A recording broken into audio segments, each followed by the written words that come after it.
खट्टी मीठी चटपटी और स्पाइसी बारबेक्यू चटनी की रेसिपी लेकर आई हूँ। इतनी ज़्यादा मज़ेदार ये चटनी बनके तैयार होती है बिहारी कबाब टिक्का बोटी के साथ, बहुत ही मज़ेदार लगती है। तो चलिए इसकी रेसिपी को देख लेते हैं।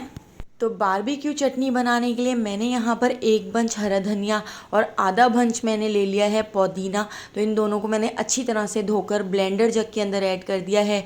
3 से 4 हरी मिर्चें हम इसके अंदर ऐड कर देते हैं और एक बंच मैं इसके अंदर ऐड कर देती हूँ लहसुन।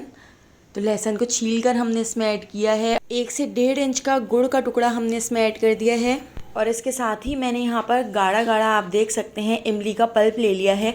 तो तकरीबन 6 से 7 टेबल स्पून मैंने इसमें इस तरह से इमली का पल्प ऐड किया था। तो चटनी को ब्लेंड करके आप थोड़ा सा इसको टेस्ट करके देख लीजिएगा और उसके बाद थोड़ा सा और ऐड करने की ज़रूरत पड़े तो ऐड कर लीजिएगा।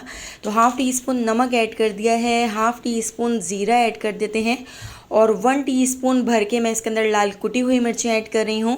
जिस बाउल में इमली का पल्प था उसी के अंदर थोड़ा सा पानी ऐड करके आधा कप पानी ऐड कर दिया है और इसको ब्लेंड कर लिया है।